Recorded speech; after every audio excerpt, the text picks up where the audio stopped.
Welcome everybody. I don't even know what to call these Mondays anymore. They're becoming normal considering the circumstances of the 2020 season. It's not fun for me. It's not fun for Jason, and I'm sure it's not fun for the rest of you seeing what the 49ers are going through this year. They just were on the road in New Orleans. That's probably the hottest team in the NFC. The way they blew out the Buccaneers is not a fluke. It just shows how dominant they are when they're hitting on all cylinders, which they can effectively. But despite that, the 49ers still came out and played tough football on all four quarters on the defensive side. First half was a pretty close game. We could talk. We're going to get into that because it could have been a little different if they didn't have some help from the referees. But despite that, it was a 27-13 defeat. So let's go ahead and talk about it. The 49ers drop another game. At one point, they were 4-3 on the season, but now they're looking at 4-6. So, are they still a playoff contender? What we saw yesterday, they still look like a pretty darn good football team, even though they're on like fourth stringers, fifth stringers, third stringers. They still look like they might be able to make a run. The schedule is tough. What do you got to say on that, Jason? I mean, honestly, man, when you talk about, numbers wise, of course the 49ers have a chance to make the playoffs. Do I think they're a contender? It's going to be tough, man. Quarterback play has been, horrible, across the board, every week, Right. pretty much at this point. So it's, uh, it's tough. I don't see them making a run at the playoffs at this point, even with an expanded playoff at this point. Like it's first of all the division. You have to look at what's coming up. So another Seattle game, another Arizona game, a Rams game, which maybe they might be able to pull out. But the Right. Bills. The Bills basically had that game won aside from a crazy, interception, a crazy catch at the end of the game right there against Arizona. Mm-hmm. So they're going to be a tough draw. Realistically, the two wins that you can see on the schedule that you can point to with some sort of confidence is going to be the Washington football team and the Dallas Cowboys. So now you're at 6 wins. Probably not going to be enough to get there. You're going to have to at least be 9-7, 10-6, meaning the 49ers are going to have to go on some sort of amazing run. But with the way that the quarterback has been playing, no matter who it is at this point, it doesn't seem like it's likely at this point. So I'm going to say they aren't at this point a playoff contender. Yeah, what really makes it hard for me to see it, despite the schedule, that's tough. We could argue what the Rams did to the Seahawks, they didn't look that great, and what the Seahawks don't look that great themselves, and Arizona Cardinals seems like they either play up or down to their opponent. So I think that's three games that we shouldn't look at to say, oh no, those are unwinnable. I think 49ers could win all three of those games. Same thing with the Bills. They play up and down to their opponent as well. So I think that's on a Monday night. As Josh Allen showed, he's not good on work days. He's a hell of a player on Sundays, but when he has to play on a Monday and a Tuesday, it's like a Josh Allen from rookie season. That's what he looks like. And but for me, I look at the loss column because you essentially have to play catch up. You got to climb up a steep ladder. There's three wildcard teams, and all three of them currently have three losses each. Well, the 49ers are sitting at six. And depending where they finish among their divisional record may determine where the tiebreaker is going to go for that. So the Cardinals are at this point 2-0. They haven't played the Rams yet, right? No. So they're 2-0 in division. The Rams are 1-1 at this point, and the Seahawks are just as bad as the 49ers at 1-2 in the division. So that's why I look at where can that 49ers get that tiebreaker, because if they win out, yeah, that's great. Now you're looking at 10-6. Is that realistic? With the starters, yeah. If George Kittle's back, if the whole starting line of you bring back Nick Bosa, yeah, they could go on that 6 game stretch, but that's not the reality of the situation. Um, they're absolutely a playoff team when healthy. Like, this is not Yeah. even a conversation, but Right. we're in a different circumstance, and I think that's something that we have to understand ourselves individually to be like, okay, this is where they're at. As much as I want to say yes, they're going to make a run at this playoffs, yes, they're going to get in. This is where they're at. This is not the same team as last year, and And as Javi said, it's Zach Wilson's season at this time because what I want to see is good quarterback play. Because if you're getting good quarterback play, but you're not getting in that winning result, well, then that makes the team say, okay, even if we had Jimmy, we're still not winning these games. So let's take a young quarterback like Zach Wilson. But if you're just having terrible quarterback play like we've seen from Nick Mullins, that's going to lead the team to, oh, maybe Jimmy Garoppolo is better than we think. Right. Yeah, he's Well, the best option to win right now. Well, yeah, look at who you have on the team. Of course, it's obvious he's the best option. But is he the quarterback of the future? I'm not sure because looking at his contract, that's a lot of money. And say, yeah, he does bounce back and he finishes out his contract and plays fantastic. Well, now you have this guy, Jimmy Garoppolo, saying where the quarterback market is. He's going to be looking at $35, $40 million in 2 to 3 years if he comes back and plays like a top 12 quarterback that I think we all thought he would be coming into this season. mhm. Now he's looking at $35 to $40 million a year in 2 3 seasons compared to a Zach Wilson who would have been at say 4 years on a rookie contract. Right. Yeah, I mean, it's I think we're all, I think we're all in it. Like, here's the thing, right? Like with the fan base, right? It's easy to be frustrated about what happened yesterday because there were so many opportunities for this team to win this game, right? Like, this feels like a Right. missed opportunity to get back into this thing because no matter how banged up this team was, it was all right there in front of them. You can't Right. turn the ball over 4 times. Just can't. No. Like, is that, and that's not, and that's even when the entire team is healthy. So imagine Mm-hmm. now when you're talking about playing behind the 8 ball like that with Nick Mullins.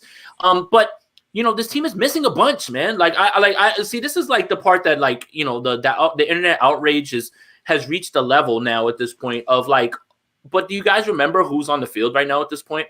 Oh, the running game can't get going. Yes, it's Jerick McKinnon and JaMychal Hasty. What did you expect? Like, did you expect this to be, just the show that Raheem Mostert was running? No. So I don't understand why people are so upset about. I think what they're upset about is not the loss itself. I mean, because I'm pretty sure that even the staunchest, 49er faithful would have probably told you that they didn't expect a win in this game. But I think it's the way that they lost, which is what becomes frustrating to people, right? It's like, okay, yes, we were expecting to lose, but we were not expecting to be in such a position, up 10-0, and with a chance to really, put this game in a different place. And then the mistakes and everything come in, and special teams let the team down. I think that's really where the frustration comes from. But if you expected a loss and then you got the loss, I don't know what you're really upset about at this point. It's a tough ask to go in there and go beat this team, even if Drew Brees only played a half. Yeah, and I'm having some internet connections here, so bear with me, guys. No, I can hear But you. okay, well, my video's frozen, so that's fine as long as you can hear me. We're on the radio, I guess. So I think that's, like you said, the frustration where it comes from is you can't have 2 turnovers on the special teams. How I look at it is, realistically, I would go with 3 turnovers. The fourth one, Nick Mullins at the end, was just trying to give the 49ers some That's true. life. He just tried to give Kendrick Bourne a jump ball, even though that the jump ball wasn't there. I mean, the pass wasn't there to allow Kendrick Bourne to get that jump ball. And so, with that being said, it's the interception straight to Malcolm Jenkins again. That's the second time we've seen that from Nick Mullins. That has to be corrected if the 49ers are going to have any type of playoff push moving forward. I know another quarterback that still makes those same, doesn't see the underneath linebacker. But hey, whatever. Don't want to harp on that. But that looked eerily like Jimmy, eerily, like Jimmy does those same exact plays. So Yeah, we've seen that in the playoffs with from Minnesota. What's his name? Kendricks. Kendrick. It is Kendricks. Okay. Yeah. Michael Kendricks. No, that's his brother. No. I want to say it's Lance, but I could be wrong. But yeah. No, it's not Lance. That's a tight end though, Lance Kendricks. Oh, so there you go. That's where you got that from. But since we're talking about the quarterback, we might as well jump on it. Will Nick Mullins finish the season as starting quarterback? Because let me get into it. Jimmy Garoppolo, from my understanding, is he's not going to see the field for the rest of the season. Whether he wears a 49er uniform next season, that's up for debate. But as far as this season goes, by time he's ready to take the field, there may be no reason to play that guy and just say, hey, get 100%. We'll see you in 2021. So, from my understanding, Nick Mullins, if he plays decent, he'll be the quarterback for the rest of the way. But we've seen Kyle Shanahan. Hey, Kyle Shanahan didn't take Nick Mullins with the third round pick. He took C.J. Beathard. They obviously brought in Josh Johnson, a veteran, for a reason. If they were completely solidified at quarterback, there was no reason Josh Johnson comes in on this team. So, with Shanahan having a quick leash with Nick Mullins specifically, he even had a quick leash against Jimmy Garoppolo against the Dolphins game. We call it injury, you call it whatever you want, but hey, he still had that quick leash to pull him out because things weren't going the way he planned it up. Right. Will Nick Mullins finish the season as the starting quarterback for his team? Leo, it's hard to say, man. Monday at 3:54 on my time, man. Like, you see the indecision real quick. Like 1 week it's this guy, 1 week this guy's gonna play, and it's just like I can't say. If I had to give my best guess, probably not. Nick Mullins has played one really good quarter of football in mop-up duty against Seattle for me, and that first drive was really good. He looked really good. The first drive is always the game as well. Oh yeah, all right, my bad. Five quarters. Right. 5 quarters. Right. 5 good quarters, 1 good drive this week. The thing is with these opening drives, and this is why it gets a little frustrating when you don't get points, is because those are the easiest to script, right? Like those are the easiest ones. Like you immediately script that first drive out, and Kyle's done it with Jimmy, with Nick, everybody. It's not like something that he's doing to just help Nick. But after that, there's just a considerable drop off as far as physical talent. Sometimes I'm not certain what Nick Mullins is seeing. He's been described as a computer. Sometimes computers get glitches. So, yeah, I mean, I don't know. I don't think he does. I think at some point they're just going to see C.J. Beathard because, man, I hate to keep being this guy, but just watch Kyle on the sidelines. Just watch him. Yeah. When these throws are bad, just watch him. He doesn't just sit there and be like, well, what are you gonna do? He's throwing his arms up. He's upset. So it's clear that he's done with this entire quarterback room because he was doing that when Jimmy was there. He's doing it when Nick's there. He's gonna do it when CJ's there. So it's definitely time for them to move on. So I'm gonna say no. Just because based on how much he's moving, pieces around and how quick of a short lease he has. Like, did we see Compton and then McKivitz and then Compton and then McKivitz? Like, I was getting, I'm like, wait a minute, why are you back in? So yeah, I'm gonna say no just because I'm not certain. So I'm gonna take the safe bet. Yeah, I think I'm gonna take that safe bet as well because one of the things for myself is I didn't see much of a Jimmy called game for Nick Mullins. Right. It was kind of like what Shanahan saw it as, okay, now that I don't have to protect my alleged franchise quarterback, my $27 million quarterback, I don't have to call a game that protects him. Right. I'm going to call a game I want to call. And if Nick Mullins screws it up, well, so be it. It's Nick Mullins. People aren't going to bash me for it. They're going to bash Nick Mullins for it. So I'm going to get my players familiar with the type of game plan I want to call.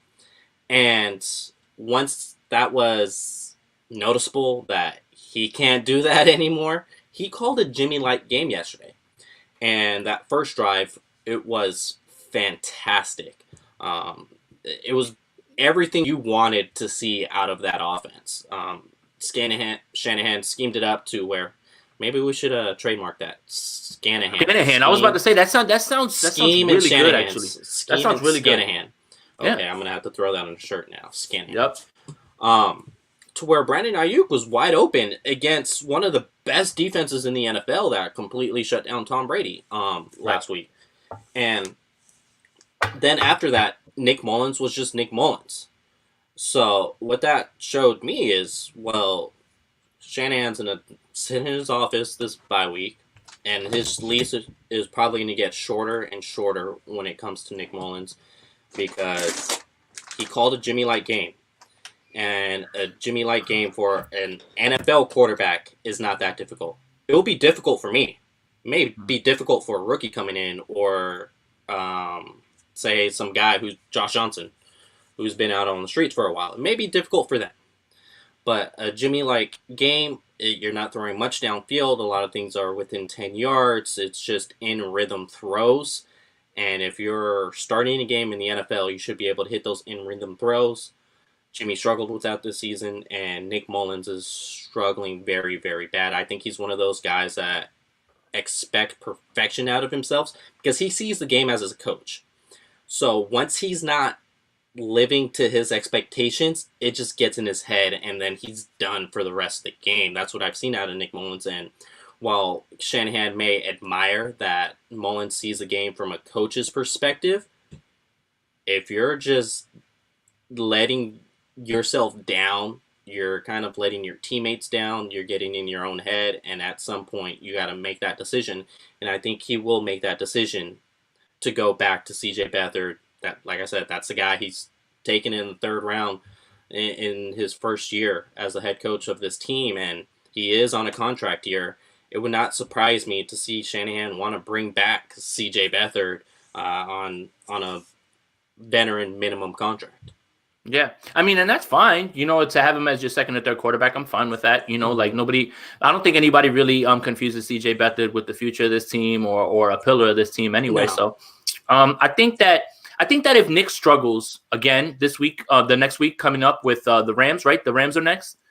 Yes, then I think we see CJ Beathard against Seattle because I think that Kyle's going to be tired of having all of these great matchups.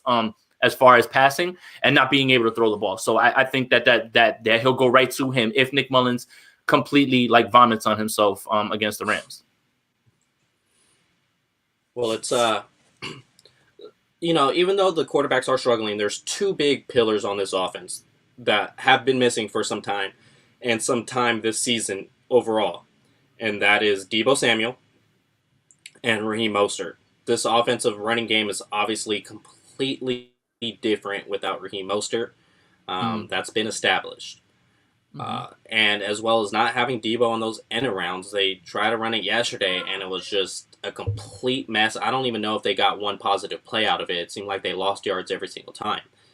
Who is more valuable on this offense? Is it Deebo Samuel or is it Raheem Mostert? See, this is a really good question, right? And week to week, I kind of change it, right? So, right after the Rams game, I was like, oh, wow, it's Mostert, right? Look at how the offense looks without him, right? And then Mostert leaves, and then you got Deebo not there, and then it's the 49ers can't really throw the ball at all, right? So this is a real interesting conversation. I think what I noticed this week was Kyle is running the same plays for Jerick McKinnon that he would run for Raheem Mostert, which are those outside stretch runs, and McKinnon doesn't have the burst or the vision or the one cut, right? That Mostert has, right? So, and you're seeing it, right? George Kittle not being there obviously hinders the run blocking, right? But I think we could say that George Kittle wasn't exactly himself even when he was healthy in run blocking, right? Could we say that as far as this year, right? Yeah, that's fair. But right now, this team averaged 2.4 per carry this week. And, it's, Mostert breaks those runs the different ways that Jet can't. And, so right now what I'm going to lean is I'm going to lean Mostert because this offense needs the run game clearly. And when the run game's not working, the offense isn't working. So, we saw without, we got Deebo Mostert right in the Rams game for a little while, and we saw what the offense could look like, even with the throw behind the line of scrimmage throws that Kyle is drawing up. So I'm going to lean Mostert here, but Deebo's very close, man. I think it's really, really a point of discussion that how important he is to this offense. And it really makes me want to see Deebo and Ayuk on the field at the same time because, my goodness, they complement each other in a way that I would not want to be a defensive coordinator trying to stop all that. Right. So since you made the case for Mostert, I'm not going to want to double dip. I'm going to make the case for Deebo now. Okay. I'm going to go ahead and say Deebo because if you put him in motion, that doesn't mean he has to get that fly sweep every single time. Doesn't mean he has to get that little pitch pass every single time. You could just put him in motion to confuse the defense. If you put, I can't believe I'm going to say this, but if you put Tevin Coleman or if you put Jeffrey, I guess that's what people are calling him, Jeffrey Wilson, back there. It doesn't necessarily have to be Mostert. It's going to keep the defense honest because now you're confusing their face, and Debo is a threat on that end around. You have to stay honest. So what that's going to do is that's going to hold the linebackers, hold their eyes, and then now you have Tevin Coleman that's already 3 yards downfield every single time. And without having, well, without those two guys, and you play McKinnon there, McKinnon's not really a burst guy. I actually tweeted this yesterday. McKinnon did show me more burst than I saw from all season, but it was a little inconsistent. To me, he's not a true in the tackles running back. So if you put somebody else that's better in between tackles, like a Tevin Coleman or Jeff Wilson, and you just have Debo motioning every time, it's going to keep the defense honest, and they're going to pick up 3 yards every single time. And then when the defense is thinking, okay, well, he's just trying to disguise now, he's faking it. Now he does get the sweep motion. Debo's downfield for 20 yards after breaking 3 tackles. So, as well as in the passing game, you're giving him another threat, because what we forget is Debo is a true receiver.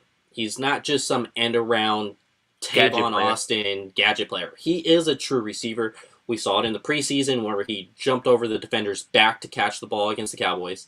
And we saw it against the other Peterson, not Patrick Peterson of the Cardinals, last season, where he jumped over his back, bobbled the ball like 20 times, and then still came down with it. It was probably the best catch of the season by any team. Yeah. And so he is a true receiver downfield. We've seen it plenty of times. He's against the Packers. I'm going to bring out another circumstance where he hit the slant, and then he took it to the house on a slant. Like, he is a true receiver. He's not someone that has to get the ball behind the line of scrimmage like a Tavon Austin. He could win downfield as well. Yeah. So I'm going to say Debo, because you add someone who wins downfield, you add someone who's going to play brain games with the defense as far as with his jet motion, and that's going to help out the running game. I'm going to go with Debo on that. Like I said, I was just making the case. I probably personally would have said Mostert, but now I'm leaning a little more to Debo since I did make the case. But one of these two players have to play for the 49ers. When they're both out, it seems like Kyle, he still calls a hell of a game, but obviously you're going to struggle as a play caller if your 3 best players are missing, and that's Raheem Mostert, Deebo Samuel, and George Kittle. Your 3 best playmakers are missing. So I think we need to just relax on Kyle a little bit on his play calling, at least from what I've seen on the timeline. And as far as that 2 questions here about Chauncey Gardner-Johnson flying untouched, it seems like the offensive line just struggles picking up any type of blitz. Any type of blitz, they're going to struggle on that. Haven't really seen them adjust. They maybe adjusted a little bit in the 4th quarter against the Seattle Seahawks with Bobby Wagner blitzing. But other than that, you corner blitz this team or nickel blitz this team, seems like it's going to get home every single time. And that's to the right side. To the right side, especially too. When you spent the 9th overall pick on that player. And here's another point on Deebo Samuel when he caught the ball on Peters on the streak in Baltimore. Yeah, he's got great ball skills, and he goes up for it. I wanted to touch on something that you said, too, about Tevin Coleman, right? Because I see a lot of bashing of Tevin Coleman, right? Okay, cool. Yeah, 2-3 yards, cool. You know, you guys want to – but Tevin Coleman is utilized as a boxer setting up his knockout punch with a jab. He's jabbing you with Coleman to see where he can attack with Mostert. So I think that is really important that you guys really understand what Mostert does and what Tevin Coleman does, because Tevin Coleman can get those tough yards in between, and you're fine with that. Tevin Coleman right now, you'd have a hard time arguing me that Jet McKinnon is better than Tevin Coleman right now. You'd have a hard time with that right now with me, the way that he's looked at this point, right? But it's again, it all boils down to who's available. Like, if guys aren't available to, you know, like I again, you know, you brought it up, the whole bashing of Kyle and his play calls. He's trying his best, man. Like, he is trying his best.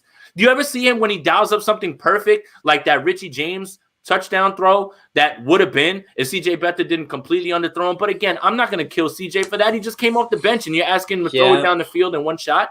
But he yeah, called the right play. What do you want that man to do more? yeah, yeah. I And then think as that's a far as great the point. Gardner Johnson thing too, like I think that what we forget is that Jimmy's actually really good at calling stuff out like that. Like, here it comes from over there, slide the protection that way. I give a little bit of blame to Kyle for not putting a tight end over there on that side. I give a little blame to Nick for not calling that out every single time that Chauncey Gardner's on the line. Why are you not calling that out and sliding your protection that way? So it's a lot. It's a little bit of Kyle. It's a little bit of Nick. Jimmy picks that up immediately. So that's the difference. Yeah, yeah, that's fair. And like you were saying, as far as the CJ Beathard coming in off the bench, yeah, like the guy wasn't warming up 50-yard, 60-yard bombs on the sideline. He was just throwing No. quick 15-yard passes. Just let me warm up my arm 15-yard passes. It was Richie James was wide open, and that CJ Beathard can make that throw, but coming off the bench, it's not gonna happen. Give any quarterback, just tell him, not. hey, you got one throw. You got one throw. Make this one throw, and that's it. Oh, come on. That's not fair to anybody. Mm-mm, mm-mm. I'm gonna try to switch things here, but my internet glitched out on me again. But I can hear like you you. were saying, hey, I guess that's the main point. Like we were saying though, it's Jimmy does call that protection, and I think that's a key piece that they missed. Perfect. Now it came in when I wanted it. So let's go ahead and talk about it then. The Chauncey Gardner flying around untouched. I put some of that blame on McGlinchey as well. Dude, you're a smart dude. You sound like a presidential candidate every time you're in the presser. You win in Notre Dame. You've played at the highest level of football. You've been on this team for 3 years now. Like, where is 3 plays in a row? You don't tell your quarterback or your offensive line anything in the huddle. You just let it happen. So I'm bringing that up to bring up the question. This is not what Jason or I want. But do you personally think they will pick up his 5th-year option at the end of the season? Do I think they will? Probably. Should they take a look? Yes, 100%. McGlinchey is suffering from either lack of confidence or technique. When I watch a cornerback bowl you over, we have an issue. If an edge rusher beats you, okay, we'll talk about it. Let's look at your technique. Let's look at where your points are. Let's look at where you're, okay, where can this get fixed, right? Because edge rushers are designed to win. Cornerbacks Right. are not designed to win against you, dude. Look, I am tired of looking at McGlinchey on his back like a turtle on his shell. I'm tired of it at this point, man. The whole right side, if you're a defensive coordinator, put whoever you want on the right side and go for it at this point until something changes. And why wouldn't you at this point? I don't get it. I don't get it. Yeah, yeah. I'm gonna say the same thing as you. I'm gonna piggyback off that. This is to a point where I'm not gonna try to make the case for the other side. It's do I think they will do it? To answer the question, yes, I think they're gonna pick up his 5th-year option. But do I think they should look in the draft? Absolutely, they should look in the draft. I play around with the mock draft myself to not only familiarize myself with the guys that are in the 2nd round, 3rd round, 4th round, 5th round, 6th round, but also all the other options that this team can make. Because I feel like I should be doing my due diligence on where the team should go on that. And I caught myself a couple times eyeing offensive tackles early. That's how bad McGlinchey has been. And not necessarily because, hey, Trent Williams old, so you're going to need to replace him anyways within 3 years. No, it's because I don't know how much more you could go with McGlinchey's pass protection that ineffective to where they could just put a bull rusher on that. I guarantee you, in a game, you put Javon Kinlaw at end, he was blowing up McGlinchey every single time. I remember before the Super Bowl, they released a video that I haven't seen yet, and it was Sheldon Day like throwing McGlinchey 10 yards when they were at Notre Dame, like 10 yards. I think McGlinchey was a freshman at that time. I was like, okay, like this is an old video. Dude was a freshman, whatever. But that weight loss is killing him right now. It's like he went on an Atkins diet and decided not to work out and do only cardio because he is getting blown up by everybody. DJ Reed, he got a little help from Bobby Wagner, but DJ Reed mainly put McGlinchey on his behind when they played the Seahawks. That's a nickel corner putting you on your behind. The dude needs to step it up. Stop tweeting I'm here. Stop being worried about what the armchair quarterbacks are saying on Twitter. Focus on yourself and focus on your team because currently you are letting the team down. Yeah. I mean, there's nothing wrong with what you just said, right? Like, this is the way that we have to evaluate him, man. If this was a first-year guy, okay, we'll cut him some slack, okay? But he's lost all confidence. He's lost all sort of technique, and it's just like, at this point, it's like, I understand that you've invested what you've invested in him, a high draft pick, but at certain points, you have to admit your mistakes. Like admit that, maybe look, I think that what happens with this staff and when they evaluate people is that they evaluate them for run blocking, right? And it's like, if you can run block, cool. We'll worry about the rest later on.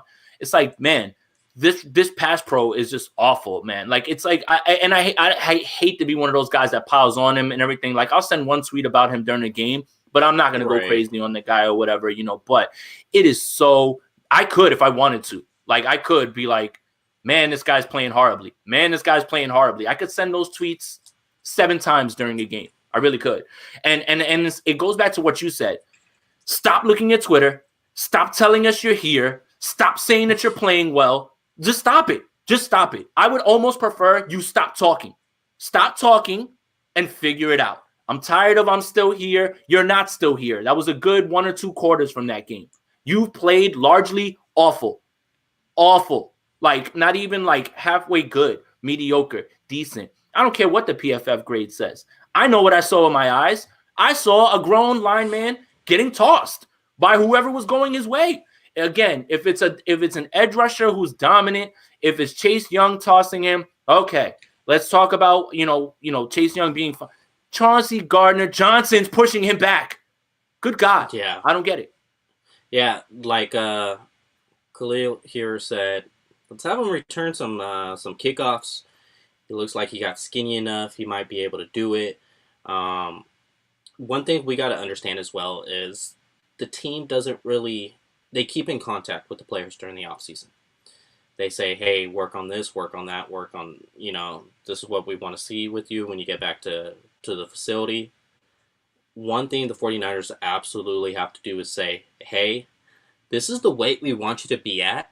And this is what we, want your muscle index to be. We want you to be here. Because if they don't do that this offseason with McGlinchey, who knows? His 49er tenure will be quite questionable at that moment because the dude's got to get bigger. He's need to play more with his base. I don't know how many squats the guy has to do, some deadlifts or something, because it's like it's like when you see a boxer with, loose legs eventually, just wobbly legs towards the 11th round, 12th round of the fight, and then they eventually go down and the boxing match is over. That's what McGlinchey is looking like right now. Like, he just has noodle legs when he's seeing somebody pushing him with some power. And that needs to get fixed as soon as possible. Run some incline, do something. His legs as a right tackle cannot be that weak. It just can't happen. The problem is that even when he had the weight on, he was still having these sort of issues, right? Like we, he wasn't the best in pass pro. It's not like this is all of a sudden we woke up this year and we're like, oh my God, McGlinchey's just getting killed. No, he was getting work before when he was on. So it's a little bit of the weight for sure, but I started to get nervous about his technique. He's so stiff. He's already in his back move, like, already, and he's like back on his toes. Like, he's lost confidence. He's lost his technique. I had to ask. I mean, you can probably tell me, who is this offensive lineman coach and what are they doing to help him, and talk about his technique, because my goodness, man, he's putting himself in spots where he has no sort of anchor, no sort of base, like you said. And then by the time he tries to put hands on the guy's already built up enough momentum that he's going to lift him off the ground and push him back. Like it happens all the time. Like, and it's not, like I said, it's not like it went from, 3 years of him being completely stellar in pass pro to this year, all of a sudden he's falling off a cliff.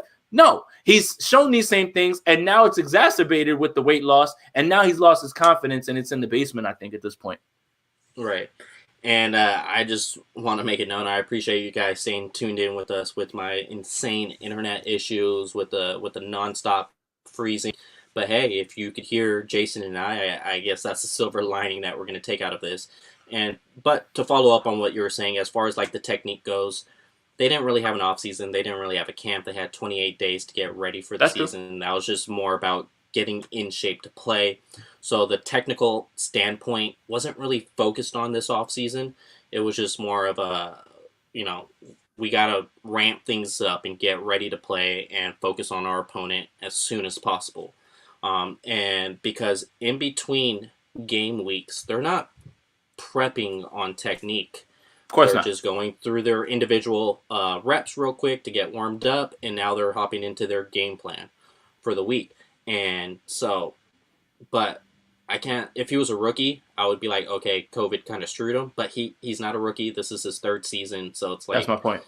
Dude, you know better. All right. That's my thing, right? I was going to say, I don't want to beat a dead horse any longer. He's been terrible. Let's go ahead and move on. As far as, I thought I got my internet just in time, but as far as, I'm going to say it now there we go. Starting secondary against the Rams. Yeah. Who do you think it's going to be? I bring up this question because Sherman is expected back against the Rams. Allegedly, he was good to go, but they didn't want to bring him back against artificial turf in New Orleans. They just wanted to give him that extra bye week to let him heal a bit. And so, with that being said, you're going to have Sherman back. K1's going to be out. But where is going to be Mosley? Where is going to be Verrett, Sherman? Are they going to start more again? Because the Rams do like to use a lot of power running game. Jimmy Ward, I would imagine he's definitely out there. Or does Marcel Harris return back to strong safety? Right. So first of all, we did it. We did it, Leo. We did it. We got them to play Tavarius Moore and Jimmy Ward. We did it. As much as Grant wants to take credit for it, we did it on the Twitter. We all did it because we've been yelling for that, right? Mm-hmm. So I think that's what you're going to see going forward, because I think the 49ers really want to see what they're going to look like on the back end in 2021. And I think that's what you're going to be looking at right there as far as the safeties go. Obviously, week to week, you can't play too high safety against Seattle. So, that's not going to be something where you're just going to see them up there. But I have a sneaky feeling that it's going to be Sherman Verrett again, and we're not going to see Emmanuel Mosley at nickel. Sorry, guys. I don't think that's what's going to happen. I really don't. I think that this regime is very they just want to make sure that the guys who normally play in their spots are going to be the guys that normally play in their spots. Yes, Brian Allen played one game, because of necessity, right? And that was obviously a mistake, right? But we all know Akilo Weatherspoon is not coming out of the doghouse. He's just floating in the abyss right now at this point with another healthy and active. I really think it's just going to be Sherman and Verrett, and they're going to go to either Jamar Taylor or whenever K1 is ready, because they can't put K1 on IR again because he's already come off a short term. So that would end his season effectively.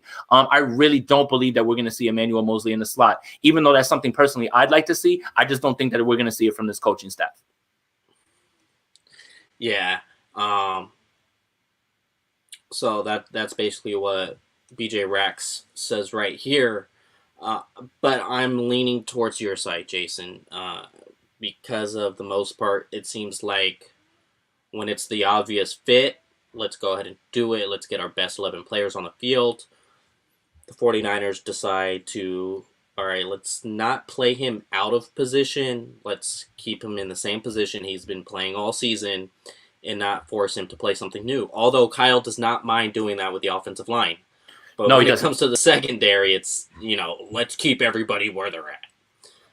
Or actually, it's let's just keep everybody where where they're they're at. comfortable. Yeah, Is that your Kyle impression? I like it. It kind of sounds like yeah, him a little. a little bit, a little bit. So, with that being said, I think it's absolutely going to be Sherman, Verrett, and Jamar Taylor in the slot, and Mosley's probably not going to see the field at all. Nope. I would imagine, considering the Rams do like keeping a balanced offense, so there's no reason to run dime against them. Maybe if they're down big, which I would not imagine the Rams to be down big Mm. in the fourth quarter. Uh, I think you absolutely got to go with Tarvarius Moore once again, and Jimmy Ward. Like you said, we did it. All the 49er Twitter GMs made it happen. And like you said, Callie, it's Jamar is also playing well. Why mess with him? I was Right. texting him last night. Might have some big things on the way, guys.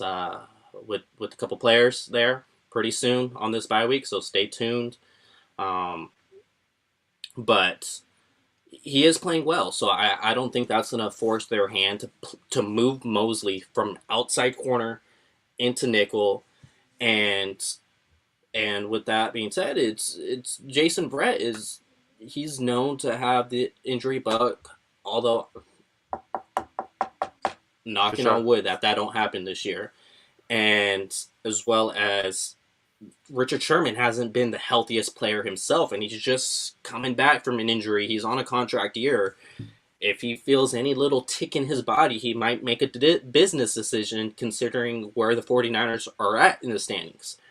So the 49ers may decide, all right, let's not mess with Mosley's technique. Let's not mess with his preparation and keep him as on the shelf as our outside corner just in case if we need him with these two guys that have a known history. Once again, knock on wood, Right. that none of that happens because I don't want to, even though I don't control the universe.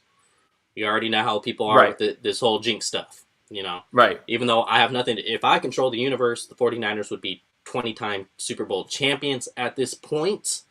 Right. But my word doesn't mean that much to the universe, unfortunately, even though it should. But yeah, that's who we're going to see. Sherman, Verrett on the outside, For Taylor in sure. the middle, or nickel, excuse me, and then safeties are going to be Tarvarius Moore and Jimmy Ward. And like I said, when you have 2 3 down linebackers like Greenlaw and Warner who are hella good in pass coverage, there's no reason to have a true banger like Marcel Harris at safety. You could Right. go with the more quicker players that can hold their own, even though they don't have the traditional strong safety size. They could hold their own weight. Right. For sure. And yeah, I mean, honestly, like it's just the idea of like smashing a square peg into a circle hole, right? Like it's like if a guy's playing well and he's comfortable where he's at, don't rock the boat and make somebody else be uncomfortable because as soon as they start to struggle, it's like, now you've put that doubt in their mind that they can't do. So it's like, I'm fine. Look, I love Mosley and I think that he's very solid for what he is, but you have to remember this coaching staff is going to be, this coaching staff wants to get back to where they were, like when they were able to call cover 3 all day with a great pass rush. They're going to have to go back to that with Sherman now, just without the pass rush. So that gets me a little bit nervous, honestly, when it comes to that, because Sherman and those guys were allowed to be in cover 3 that entire time because there was not enough time for routes to develop. People were going to be getting towards the quarterback. Now we don't have that same sort of thing. So it's going to be interesting to figure out how Saleh can scheme this up for Richard Sherman, who's better, obviously, in zone, and also try to find ways to get the quarterback. So I think that Jamar Taylor does more from the nickel spot as far as blitzing does than Mosley does. So that's another reason why I think we probably Mm-hmm. see Jamar Taylor at this point. Yeah, and that's a known thing. Like you said, that's all he loves to do is blitzing the nickel, and Jamar Taylor has been good at it, and he has a bigger body than Mosley. Mosley's, he could hit, he could hold himself, but Right. he doesn't really have the build that you want blitzing as a regular. He's more of an outside corner that maybe you send once, twice, or 3 times in an entire season, but not 3 to 4 times a game, Right. essentially. Right. I wish Jimmy Ward would catch some damn balls. Oh Hey, my me too, goodness, man. man. Me Yeah, too. my goodness. Me I don't know. too. I don't know what happened there. Like again, so that's like when you go back, like like when this film comes out in a little while, because it should, I'm gonna like just take a note or take a drink every time the 49ers had an opportunity to switch this game around. I'm probably not going to make it all the way to the third quarter at this point, man. My goodness, man. It's like the team, like Jameis was trying to give you that interception that he always gives you. He was trying his best. He was really trying his best right there. And it's like, man, to not convert on that one. And it's so crazy that it happened to Jimmy Ward when all we've heard about is his interceptions and how he doesn't get to the ball, man. It's just like, oh man, that kind of summed up that game pretty much. That if you want one play to sum up that game, that was it probably right there. That would sum up how that game went for the 49ers. Oh my God. Or was it that or the passer? Okay, I'm not going to go there. The guy got broken ribs. I'm just going to leave it. Oh, hey, look. Speedy recovery, Drew Brees, but you're not going to get me out of my mouth to say that was roughing the passer because it wasn't. No. And allegedly he came into the game with broken ribs already. So, like, let's not blame Contavious Street or say, oh, it is. He landed on his side. What was he supposed to do? I'm not certain. Like, do we need to like get a blanket and a pillow out to lay these quarterbacks down at this point? Like, whatever. Don't get me started. Cali, yes, I don't drink anymore at all. So that's why like I'm much more level-headed now at this point. Like I've completely kicked it out. For real? Yeah, I had to actually. Yeah, it's been a good month now. I remember you. Yeah, I remember you saying that a month ago. Yeah, it's been a good month. I haven't had. Hey, I feel great. Everything's fine. There you go. You feel younger, huh? A little bit. Yeah, for sure. Look younger too. Now you can't call Dante Pettis a little boy. Well, I mean, I can because while he was staying with me, he didn't throw out the trash at all or whatever. And now that he's back with the team, he thinks that he doesn't have to thank me. But whatever, that's a whole other subject. Even though he was inactive. He was. Yeah, I'm not. He left a bunch of stuff here too, so he'll be back. Anyway. Yeah, maybe go somewhere else. Maybe. Right. Different story for a different day. I'll have all of the IPA beers for you in that case. There you go. So, will Javon Kinlaw finish the season with more sacks than Eric Armstead? Oh my goodness, Leo. This is such. All right, so on the outside looking in, this seems like a shady comment, right? But it doesn't. It doesn't. Mm-hmm. You know why? Because it is something that we should consider at this point, right? Yeah. I'm gonna be the nice guy here. I'm gonna say no, right? Although within one game, Eric, but you're not being nice to Javon. No, listen, Javon Kinlaw, I'm a defender. Check my timeline. You guys know I'm a defender. I'm not with all this sack stuff. Just because you don't hear a guy, just because you don't hear a guy's name called, doesn't mean that he's not impacting. If he's closing run gaps and if he's playing well and knocking down passes like I saw him do in this game, Javon Kinlaw is having his impact. He'll be fine. Mm-hmm. But oh my God, I have to think that Eric Armstead gets another sack at least this year, man, because it took Javon Kinlaw so long, but he really, there's two ways to think about it. Javon Kinlaw could have broken through finally this week. Right. Or Eric Armstead's due. And I don't know. I don't know. So I'm gonna give the edge to Eric Armstead having more sacks. I don't know why, but I will. Because maybe I'm hopeful that the guy who's getting paid more ends up with more sacks than a guy it took 10 games, right, for him to get his first sack. So, yeah, I'm going to try Eric Armstead here. Don't make me look bad. Hey, I'm just glad that 48 minutes into the show, my internet decided to come back and work. Better late than never. It would have been better on the 49th minute, but hey, what can you do? All right, rounding up 49th minute. There you go. Not drink the way things are going with us. That's why Jason's the MVP right now. Because he could have all the bottles in the world, but he is holding himself strong. I am. I honestly, yesterday I thought about it. I really did. Not even, like I said, not even because I was just like, I'm disappointed the 49ers won. It's just the way they lost. But I'm holding strong. And like I said, like it was like that first week, I was like, man, I picked a hell of a week to stop drinking, man. And like It was this, but hey, yeah. Right. So I'm going to say Kinlaw because.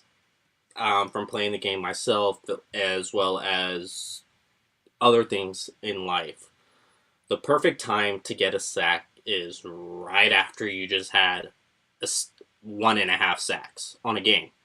It creates so much. You see baseball, for instance. I'm wearing San Francisco Giants hat, so baseball I'm going to use. You see players go on hot streaks as soon as they get out of their slump where they hit like 2 for 25, and then now they go on like a crazy streak and hit 8 for their next 10 with 3 home runs or just something wild like that. And sometimes it's just one play that gets you out of that slump. And what worked really well for Javon Kinlaw that I kind of noticed was he wasn't using his hands much. He was more bull rush, not much hand movement like DeForest Buckner. What he does so well is hand placement to go ahead and get himself off the blocker. Kinlaw was doing that a bit yesterday. He wasn't doing it to the Buckner extent. Of course, obviously, the kid's a rookie. Let him be a rookie. For sure. All right, guys? But it looked hella improved. I don't know what he did over that week and a half, but his hand placement looked a lot better. And even when he got basically tackled to the ground, his motor still kept going and still found the sack. So that's why I'm going to say Javon Kinlaw, because it would not surprise me if he goes out and gets another sack against a guy like Jared Goff, who's in the pocket, not that mobile. Right. Not that mobile. And you saw what that happened yesterday with Jameis not being that mobile, Breeze not being that mobile. They were able to get to the quarterback. And that's going to be the same scenario with Jared Goff. Armstead, I don't want to bash him, even though he's played horrible. Hasn't touched the quarterback since list now. Hasn't touched the quarterback since week 4. Hasn't touched the quarterback since week 4. I think Grant tweeted that out. That's not good. Not good, Bob. Not great. Yeah. So this is what I was thinking with Eric Armstead. Last year, the narrative was he was the 4th best defensive lineman on the team. It was Bosa, Buckner, D Ford, Armstead. Those were the top 4. Yep. Now you look at it this year. One is Kerry Hyder. I think he's outplayed Eric Armstead. What a find. I think Kevin Givens has probably been the 2nd best defensive lineman on the team. Now with Kinlaw having the same amount of sacks on him, I think it's fair to say Kinlaw's played better than Armstead this year. Yeah, I mean, I've seen them do more. Does that make Armstead the 4th best this season as well? That's bad. That's very bad, honestly. That is and when you put it that way, because it's hard to argue with what you just said there. When you put it that way, it really, really makes Eric Armstead's season look worse. Because Kerry Hyder was somebody who he played for the Cowboys last year, right? I wasn't even really familiar with him until he was forced into duty. And that's the other thing with Kinlaw, right? Kinlaw came into this year, everybody was saying 1st and 2nd down. Not an every down player. And now with no camp, now with all these reps, yes, the light bulb is going off for him. Yes, he's seeing, and the Saints line is great. It's not just good, it's great. And he looked great yesterday. So I can understand that completely. But when you put it that way about how well Hyder's been playing, how well Givens has been playing, and now Kinlaw, who and I love that analogy of the baseball player, right? It's the same analogy that I kind of use with if Steph Curry's missing a bunch of jumpers, but he gets a layup to go in and you see the ball go through the hoop, all of a sudden you're back. And that's a great point about Kinlaw, because it is true, right? This next matchup is lined up for him because Andrew Whitworth, right, had to lead the game, right? Yes. And it looks like on a cart, and he's their best lineman. So, as long as he's in the pocket, Javon Kinlaw has a great shot to add on to this total as well, too. But when you put it with the regards of Kerry Hyder's been playing better than him, Kevin Givens has been playing better than him. Now Javon Kinlaw had more of an impact. That's really more damning towards Eric Armstead, and it's making me feel worse about my prediction. But I'm gonna try to stick to it because there has to be something that has to happen right at this point, right? Next year when Bosa's there, I'm not going to count on D Ford, but whoever they get that's going to be extra edge help, we're going to really see Javon Kinlaw take off because he's going to have to be, single covered every time. And that's really what opened up everything for Armstead at this point. But a guy shouldn't have to have everyone else around him great to make an impact, especially at the money that he was making at this point. So that's a whole other subject that's been burned down on Twitter and run into the ground as well. But I really, really like that was eye-opening for what you just said right there. When you rank the defensive lineman and Eric Armstead without Bosa and without D Ford is still the fourth best, that's a huge issue. And that makes me much more nervous. Yeah, and I think they got to make Kerry Hyder a priority this offseason. You can make the debate. They could just cut bait with D Ford at the end of the year, and you don't really have to make a big splash. You go out and get Kerry Hyder the way he's been playing. Yeah, he's not your speed rusher that you like to have on the opposite side of both. He's played well, man. If he's effective, he's effective. Like, who cares about having a balance between speed and power?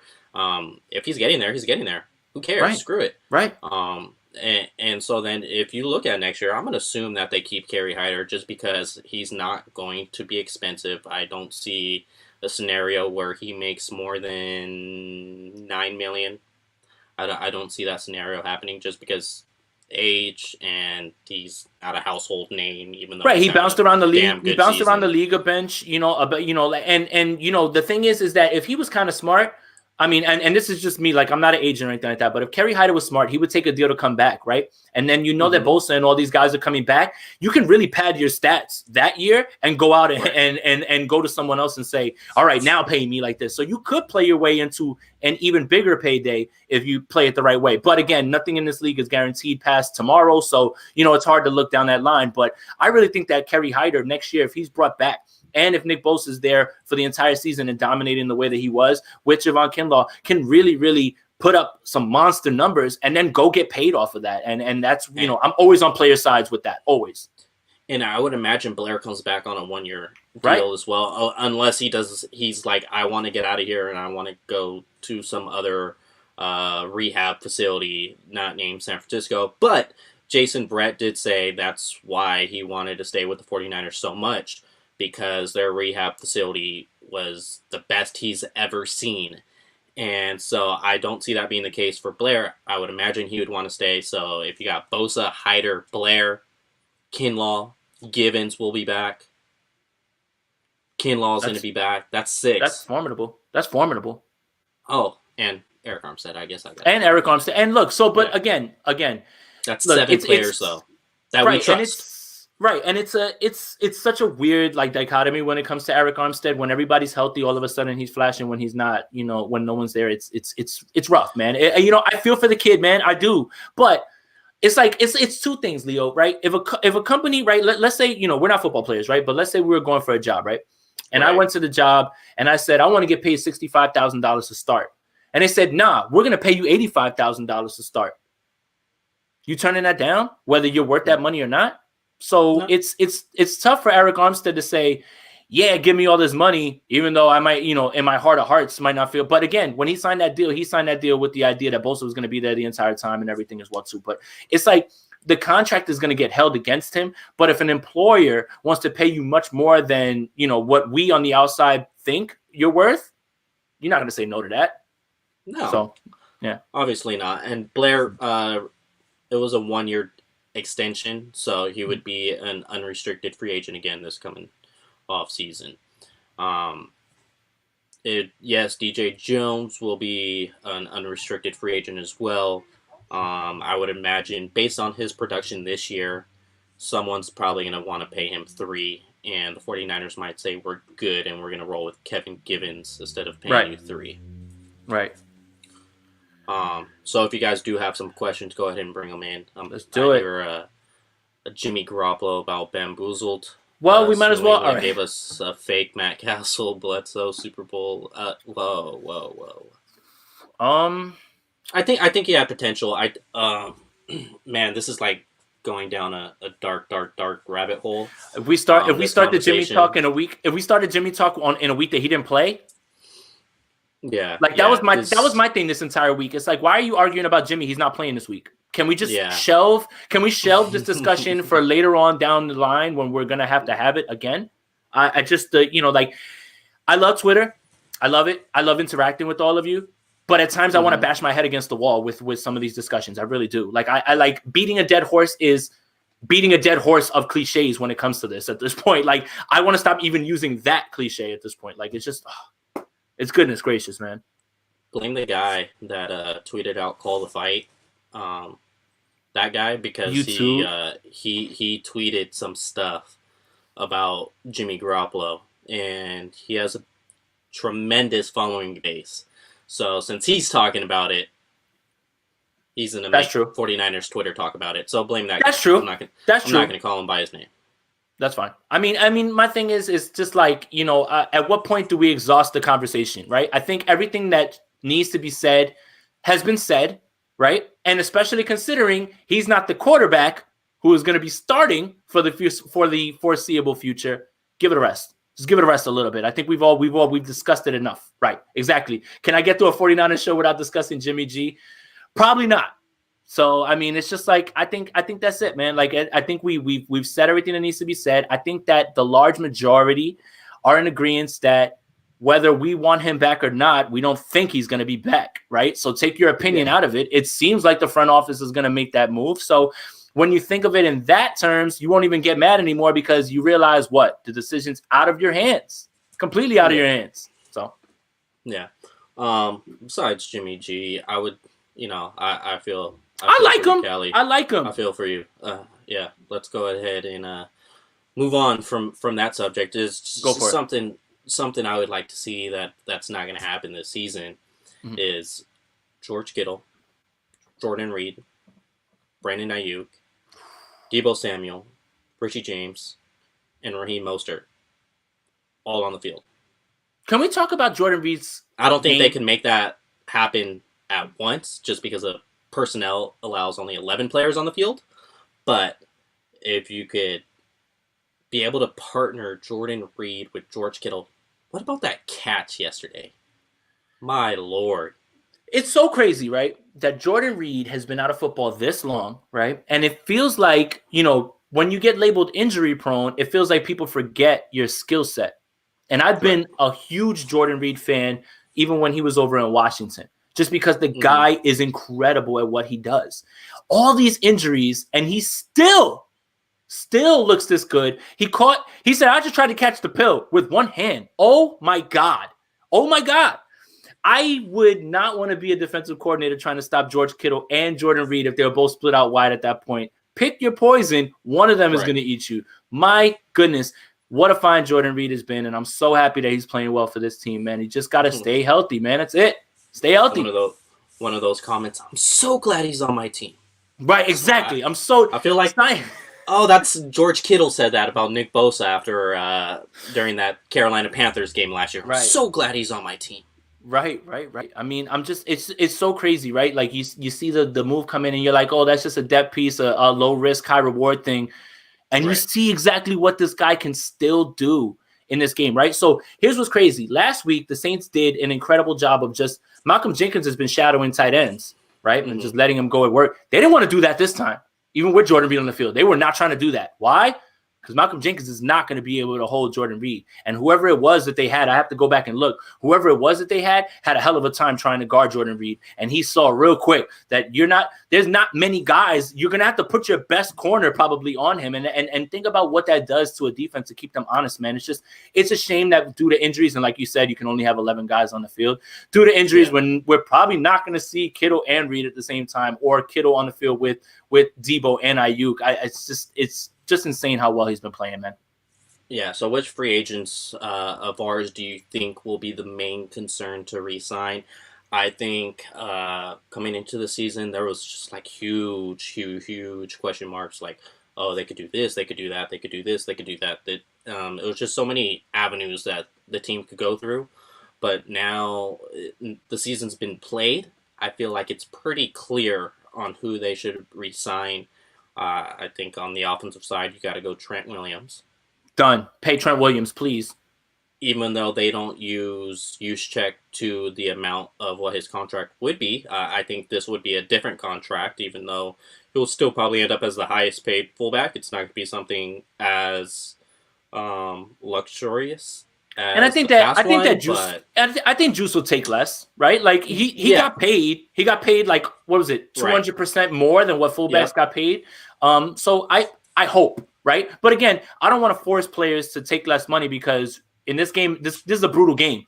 You better make Yeah. every dollar that you can. So I'm with it. But I really think that Kyle will work it out with Yeah, with the I team. think he enjoys playing for Kyle. I think he Yeah. enjoyed his tenure with the 49ers. So that's why I think you and I say that he's a candidate to take less to stay. Mm. And teams aren't really paying fullbacks anyways. No. It was one of those situations where you had to overpay him in the first place to get him to leave a team like Baltimore to play for a team that was just coached by Chip Rebuilding. Kelly Right. and it was just rebuilding, and you had to convince him in that mind. But he clearly sees the picture moving forward. He enjoys the guys. He enjoys Kittle. I think he goes on vacations with George Kittle. He's part of that group. Yeah. So Trent Williams, Kyle Juszczyk. Uh, I I would love to bring Jordan Reed back. It's just if some other team decides to give him more money, he may just want to take it because of where he's at in his career. Maybe. But I do see him as a guy wanting to stick with Kyle. And Trent. And Trent campaigned for him a lot, man. From the Washington days. So Trent Williams had a lot to do with it. Yeah. Kendrick. I'm sorry, but like the guy. Kendrick Bourne's probably not going to be here. He's not going to be here next year. Richard Sherman's not going to be here next year. Richard Sherman. Tart's not going to be here. Nope. I think Blair, you got to make him a priority to bring back. Since you're not signing Sherman, what I see with Jason Verrett is not so much guaranteed money. He's already stated publicly that he loves the rehab facility, loves it, and trusts it so much. That's why, and from his circle, that's coming out, is that he's not about a big check. He's not about that. Obviously, you're going to want to pay it at some point. He's a guy that's never received a big contract in the NFL, so he's probably not going to receive one now.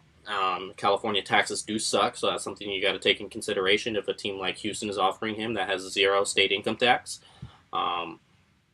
But with that being said, I think that is someone that they would like to bring back. Manuel Mosley is restricted. He'll be easy to keep. Yep. Akilo is probably gone. Them going back to Cleveland. Joe Woods wants him. He's going back to Cleveland.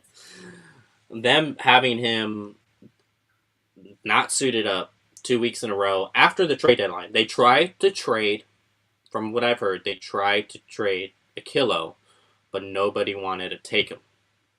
It's not that they didn't want Akilo, they just didn't want to give up resources for Akilo. So, and now that he's not active, he's gone. They're not bringing him back. Right. It's clear that he's in the same Pettis situation. Yep. That's it. He's just in the doghouse. And I attribute it to, and hopefully this reference doesn't date me, but I attribute Kyle's doghouse to the Simpsons episode, the baseball episode where Ozzie Smith is falling into the abyss and he's just falling. There's no way to get out. That's the doghouse for Kyle Shanahan. It's literally that. Once you're in, there is nothing you can do to get out at this point. Edge rushers, I think it's just Blair and Hyder. Defensive line, interior defensive line. DJ Jones is probably going to get a $3 million contract to play somewhere else. Already went over secondary. Oh, interior offensive line. Yes, please, God. Why doesn't this regime... Ben Garland's probably gone. Right. Why doesn't this regime care about guards? I don't know.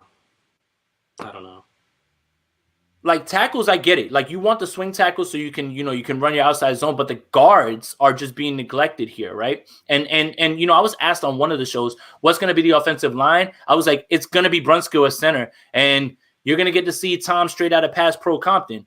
And that's what we saw, and he immediately got lifted. Like, and I'm like, isn't that Colton McKivitz right there? Like, again. Why aren't you giving this guy a look to start? We know what Tom Compton is. We know the Jets said you're not good enough to be on our team. Get out. That should let you know right there. Yeah. I still need to get that shirt made. What is it? Straight out of Tom Compton's. Straight out of Tom Compton's and the Scanahan. Scanahan. Scanahan. I need a Javier. Write those down. 4th and goal to create the graphics on that because he is way better than I am with creating graphics. Earl Thomas, hell no. Um, No. I would, it's just I would rather go Tarvarius more than Earl Thomas. Right. Um, but hey, I appreciate you guys tapping in. I appreciate you, Jason. Guys, check out his YouTube channel. Tell them where to find you. It's Jason Aponte on YouTube, So I've got my own live show on there with Andrew that we do on there as well too. We're getting headway there as well, and the film breakdowns I've kind of changed to doing them on the live show. So tap in. I think we've got something really big coming up that we're gonna announce this week with our pod. So yeah. I mean, thank you for that, for having me on. You know what it is, Leo. If you ever want me to jump on, bro, I'm always ready to talk football with anybody, especially on here with you. You're my guy. Perfect. Yeah, appreciate you. We'll definitely have Jason on some more. And like I said, check out his stuff. Type in Jason Aponte. He has some great guests on there. He just had Eric Crocker. Fantastic show. He's got me glued, every time he's on live. So if I'm glued, you guys got to be glued on too. So for sure. Appreciate that. Have a great Monday. Enjoy week. Maybe we'll talk again sometime this week. Have a good one. Let's go.